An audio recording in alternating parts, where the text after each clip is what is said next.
So hello everyone, आज मैं आपके लिए एक्सप्लेन करूंगी the glorious revenge of effing का एपिसोड नंबर 11। इसके पहले सारे वीडियोस आपको प्लेलिस्ट में मिल जाएंगे, तो आप वहां से चेकआउट कर सकते हैं। तो जैसा कि पिछले एपिसोड में हमने देखा था कि एफिंग शाओलिंग के क्लैन में पहुंच गया था, मगर शाओलिंग के अंकल और कजिन नहीं चाहते थे कि एफिंग शाओ क्लैन के हेड यानी शाओलिंग के ग्रैंडफादर का इलाज करे, इसलिए उन्होंने एफिंग पर हमला करवाया। मगर एफिंग ने उन्हीं की सोल्जर्स की मेरिडियन को ब्रेक कर दिया और साथ ही उन्हें चैलेंज किया कि वो शाओ के हेड को ठीक करके ही मानेगा। अब आगे तो अब हम देखते कि लू शाओ रात के समय एफिंग के रूम के पास पहुंच गया था। उसकी हरकतों से पता चल रहा था कि उसके इरादे नेक नहीं है। वही हम एफिंग को देखते हैं जो आराम फरमा रहा था। लू शाओ उसे सोता हुआ देखकर हंसने लगता है और कहता है कि मेरे फादर ने बताया कि ये पॉइजन लोगों को पागल बनाने का काम करता है और अगर इसे ज्यादा क्वांटिटी में लिया जाए तो ये तुरंत ही अपनी जान ले सकता है। अगर मैं अभी इसे एफिंग के रूम में डालता हूँ तो एफिंग बिना किसी एंटीडोट के तुरंत ही मारा जाएगा। इसीलिए वो खिड़की में बने एक होल से एफिंग के रूम में वो पॉइजन रिलीज कर देता है। वो कह रहा था, एफिंग तेरी हिम्मत कैसे हुई मेरे सामने जुबान लड़ाने की?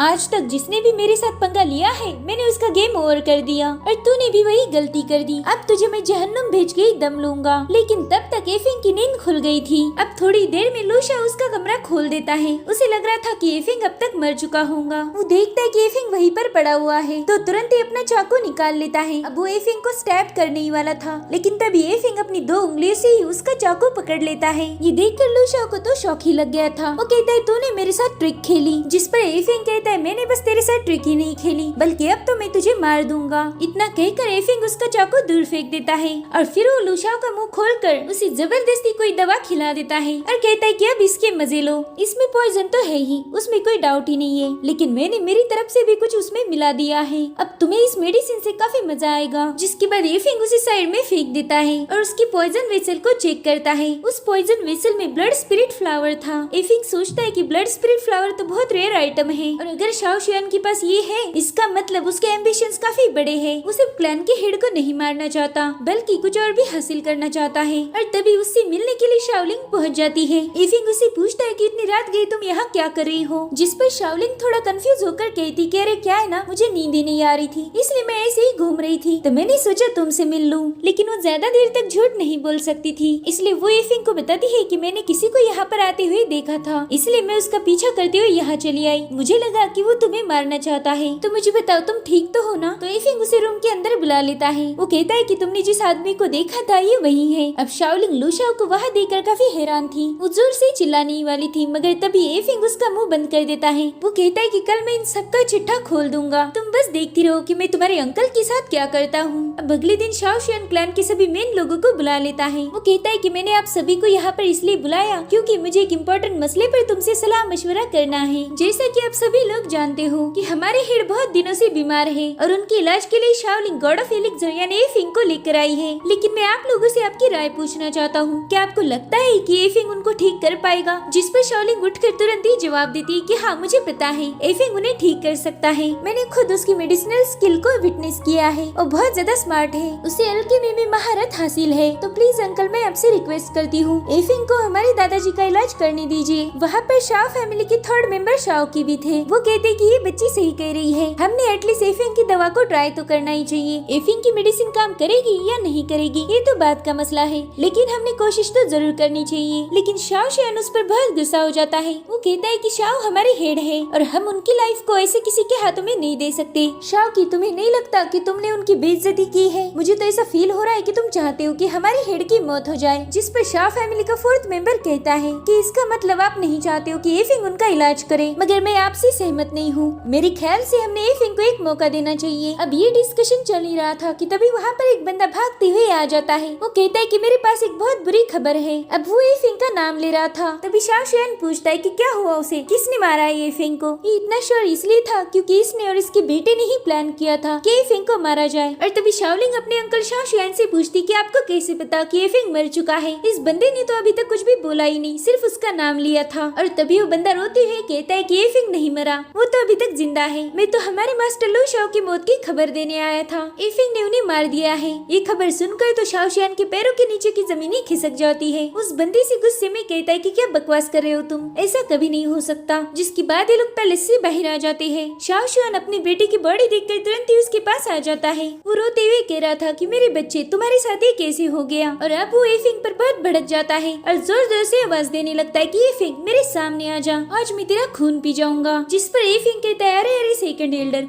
कितनी नौटंकीबाज हो आप। जिसके बाद ये फिंग उसके सामने छलांग लगा देता है। वो कहता है हमारे दरमियान सौदा हुआ था कि मैं हेड की जान बचाऊंगा और तुम लोग शांति से मुझे मेरा काम करने दोगे, लेकिन तुमने हमारे सौदे को तोड़ दिया और अपने बेटे को मेरे पास भेज दिया मुझे खत्म करने के लिए। और उसका अंजाम क्या हुआ, तुम्हारा बेटा खुद ही मारा गया। अब आप ही बताइए सीनियर एल्डर इसमें मेरी क्या गलती है। जिस पर शाओ शुआन कहता है कि बकवास बंद कर दे, तूने मेरे बेटे को खत्म किया है और अब मैं तुझे मार कर उसका रिवेंज लूंगा। जिसके बाद वो अपनी पावर शो करता है। अब शाओलिंग सोच रही थी कि उसके अंकल बाइडन के पिक लेवल पर है, तो एफिंग उनके मुकाबले कुछ भी नहीं। मुझे नहीं पता एफिंग उन्हें कैसे हरा पाएगा, इसलिए वो उनके बीच में जाने लगती है। लेकिन शाओ की उसे रोकते हुए कहते कि तुमने बीच में नहीं पड़ना चाहिए, नहीं तो इसमें तुम्हारी जान को भी खतरा हो सकता है। तो शाओलिंग उनकी बात मान लेती है। इधर शाओ शुआन और एफिंग के दरमियान एक तगड़ी फाइट चल रही थी। तभी एफिंग उसे एक जबरदस्त पंच मारकर पीछे ढकेल देता है। एफिंग कहता है शाओ शुआन तुम बहुत पावरफुल हो, लेकिन सिर्फ पावर्स की दम पर तुम ब्लड स्पिरिट फ्लावर को हासिल नहीं कर सकते,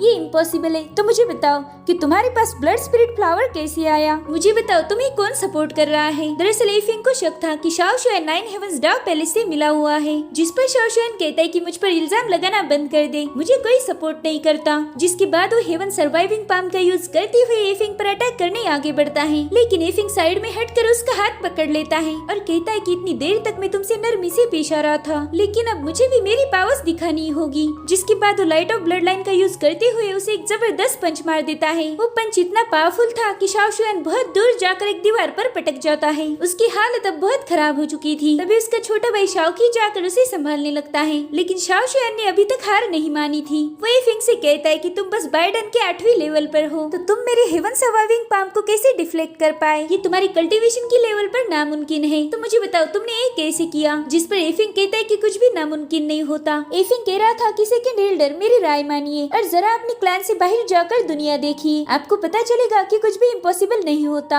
जिसके बाद एफिंग उस पर पंचेस की बारिश कर देता है और शाओ शुआन सिर्फ उसका मार खा रहा था, उसमें जरा सी भी एनर्जी नहीं थी कि वो एफिंग को रोक पाए। अब एफिंग उसे एक फाइनल जबरदस्त पंच मार देता है, जिससे वो आसमान में जाकर धड़ाम से अपने बेटे के पास आकर गिर जाता है। अब एफिंग अपनी स्वॉर्ड निकालकर स्वान शैडो को एक्टिवेट कर देता है। वो शाओ शुआन को खत्म ही करने वाला था। ये देखकर शाओ शुआन तुरंत ही अपने बेटे को अपने सामने पकड़ लेता है, जिससे एफिंग का अटैक शाओ शुआन पर ना होकर उसके बेटे लू शाओ पर हो जाता है। और यहाँ पर हमें एफिंग का प्लान पता चलता है। दरअसल लू शाओ मरा ही नहीं था, वो अपने फादर को आवाज दे रहा था। शाओ शुआन कहता है मेरे बच्चे तुम तो अभी तक जिंदा हो, मुझे लगा था कि तुम मर गए। अब एफिंग बोलना शुरू कर देता है। वो कहता है कि तुमने जो पॉइजन मेरे लिए भेजा था उसकी टेस्ट वाकई बहुत घटिया थी, तो मैंने उसमें मेरे पास की एक मेडिसिन मिला दी ताकि वो पॉइजन थोड़ा अच्छा टेस्ट करे, और वही पॉइजन मैंने तुम्हारे बेटे को खिला दिया था। उसने तुम्हारे बेटे की बॉडी को सिर्फ पैरालाइज किया था, बाकी वो देख भी सकता था और सुन भी सकता था, और आज उसने तुम्हारी हकीकत जान ली है। तुम कितने घटिया इंसान हो ये उसे पता चल गया है। अब लू शाओ अपने बाप से कहना चाह रहा था कि तुमने बस मेरा इस्तेमाल किया है, लेकिन इससे पहले उसकी मौत हो जाती है। अब शाओ शुआन एफिंग को बहुत गुस्से से देख रहा था। तो एफिंग कहता है कि मुझे देखकर क्या होगा, कि तुम्हें पता है शेर भी अपने बच्चों को कभी नहीं खाता, और तुमने खुद को बचाने के लिए अपने बेटे को एज ए शील्ड यूज किया। अरे वाह कितने अच्छे बाप हो तुम। अब उसकी बातों से शाओ शुआन बहुत भड़क गया था। वो कहते कि मैं तुझे खत्म कर दूंगा। जिसके बाद वो अपनी स्वॉर्ड निकाल लेता है, मगर तभी उसके दोनों भाई उसे संभालने लगते हैं। वो कह रहा था कि छोड़ दो मुझे, आज मैं इसे खत्म करके अपने बेटे की मौत का बदला लूंगा। तभी उसके भाई उसे समझाने लगते हैं कि पहले ही सबने देख लिया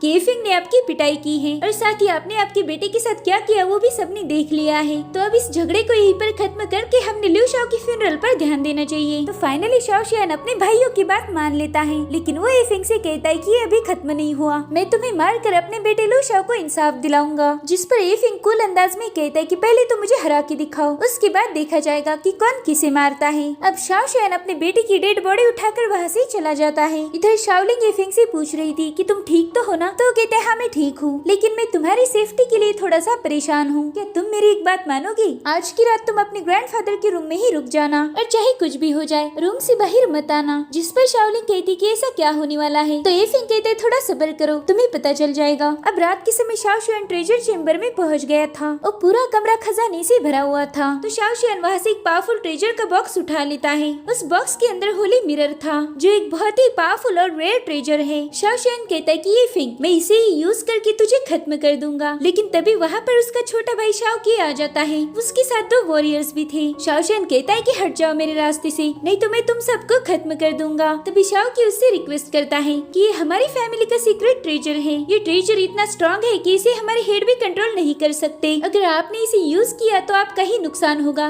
ये आपको मार सकता है। जिस पर शाओ शियान कहता है कि तुम्हें दखल देने की जरूरत नहीं है, ये मेरा प्रॉब्लम है और इसे कैसे सॉर्ट आउट करना है ये मैं खुद देख लूंगा। अब जल्दी से यहाँ से दफा हो जाओ। लेकिन शाओ की उसकी बात नहीं सुनता। वो कहता है कि हमारी शाओ फैमिली हजारों सालों से इसे संभालती आई है, इसे प्रोटेक्ट करने की जिम्मेदारी हमारी फैमिली की है, इसलिए मैं आपको इसे ले जाने नहीं दे सकता। जिसके बाद वो अपनी स्वॉर्ड निकाल लेता है और कहता है कि जल्दी से इसे वापस रख दो और मैं इस बात को यहीं पर भूल जाऊंगा। लेकिन शाओ शियान तो बदले की आग में अंधा हो चुका था। वो कहता है कि जो भी मेरे रास्ते में आएगा मैं उसे खत्म कर दूंगा। इतना कहकर वो होली मिरर को बाहर निकाल लेता है। उस ट्रेजर की स्ट्रॉन्ग एनर्जी आसमान तक जा रही थी। दरअसल होली मिरर में दुनिया को खत्म करने की भी ताकत थी और इसीलिए शाओ फैमिली की हेड ने उसे छुपा कर रखा था। मगर शाओ शियान ने एफिंग से बदला लेने के चक्कर में उसे खोल दिया और इसी के साथ एपिसोड यहीं पर खत्म हो जाता है। Thank you for watching. Bye bye, take care.